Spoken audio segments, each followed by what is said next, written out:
Et donc c'est reparti pour une petite correction, donc cette fois-ci non plus de l'exercice 7 mais de l'exercice 8. Et pourtant vous allez voir que l'exercice 8 n'est pas du tout différent ou presque pas différent de l'exercice 7. Alors vous voyez en fait je pose déjà les mêmes questions, on vous pose une fonction polynôme du second degré et on vous demande d'abord de vérifier que la forme développée égale à la forme factorisée qu'on vous donne et ensuite on vous demande d'en déterminer les racines, les coordonnées du sommet et l'équation de l'axe de symétrie. Donc pour commencer, première question, c'est de vérifier que 2x au carré moins 6x moins 20, c'est la même chose que 2 fois x plus 2 fois x moins 5. Je vous avais dit, l'astuce qui marche à tous les coups, c'est de partir de la forme factorisée, c'est-à-dire 2 facteur de x plus 2 facteur de x moins 5. Le souci par rapport à la dernière fois, c'est ce fameux 2. D'accord. Dans l'exercice numéro 7, il n'y avait pas de 2 à mettre devant. Donc ce que je vous propose, pour dire de s'en sortir un peu mieux, c'est de faire semblant pour l'instant qu'il n'existe pas le 2. Et on va faire comme on a vu tout à l'heure, c'est-à-dire de faire une double distributivité. Et donc en faisant une double distributivité, x fois x, ça fait x au carré. X fois moins 5, ça fait moins 5x. 2 fois x, ça fait plus 2x. Et 2 fois moins 5, ça fait moins 10. Alors, je continue un petit peu et je vais faire exprès pour après, je vais décaler un peu ça, vous allez comprendre pourquoi. Donc, je continue sur ma lancée.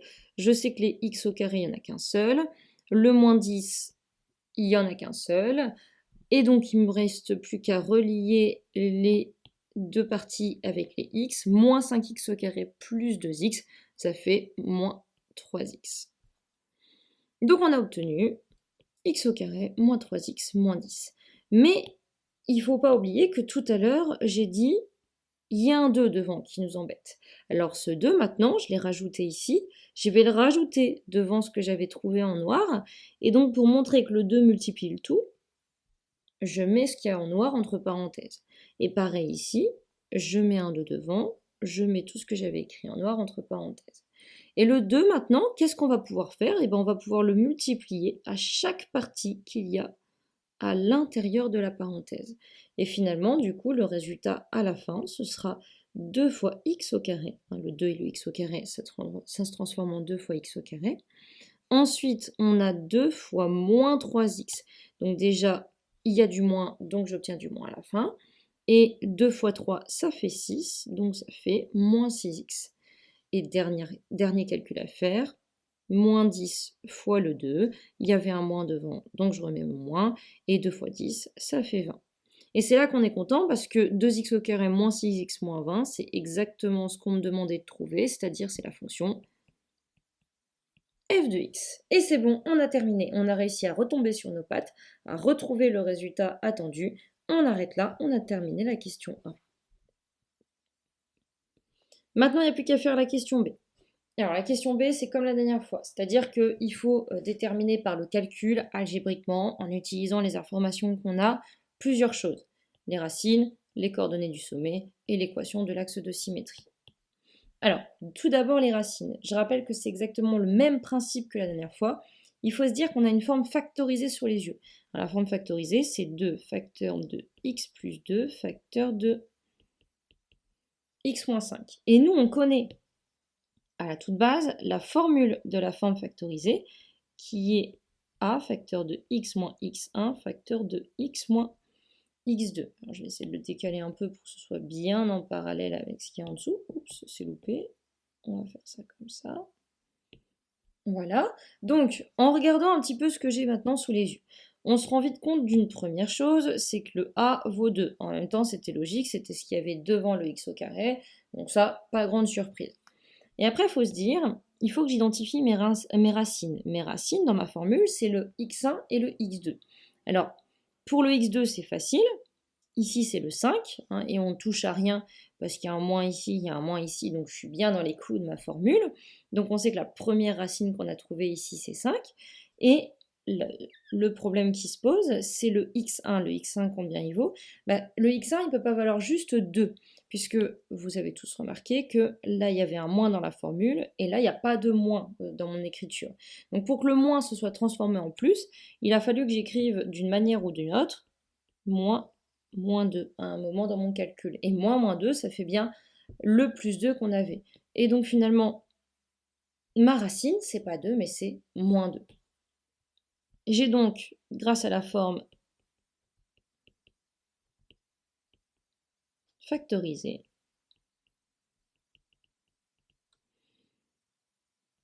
on a trouvé moins 2 et 5 comme racine. C'est tout ce qu'on attend de vous dans cette question-là, juste de savoir identifier les racines grâce à cette fameuse forme factorisée. Deuxième question qu'on vous pose, c'est les coordonnées du sommet S. Et les coordonnées du sommet S, on sait que c'est alpha et bêta. Normalement, il faudrait faire une petite phrase, mais là, je vais un peu rapidement. Alpha, c'est moins B sur 2A. On sait que en bas, 2 fois A, c'est 2 fois 2 parce qu'on a trouvé que le A valait 2. Il ne me manque plus qu'à rechercher la valeur de B. B, c'est ce qu'il y a devant le X. Et donc, devant le X, c'est un moins 6. Donc, ici, je vais pouvoir écrire moins 6. Et ça, c'était ma valeur de B. Donc ça fait 6 sur 4. Ça fait 3 sur 2. Et donc, ça fait 1,5. Une fois que j'ai trouvé ça, il me suffit de trouver mon bêta. Bêta, c'est f de alpha, et donc c'est f de 1,5.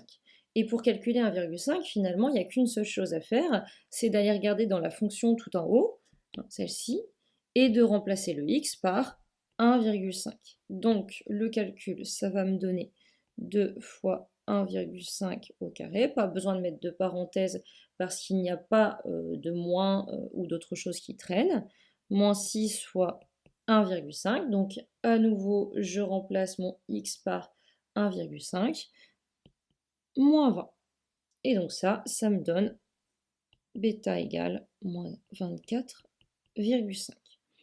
Donc on a trouvé les coordonnées du sommet. La conclusion qu'on doit dire, c'est que les coordonnées du sommet sont S de coordonnées 1,5. Donc ça, c'est ce qu'on avait trouvé ici. Et moins 24,5. Et ça, c'est ce qu'on avait trouvé pour bêta juste au-dessus.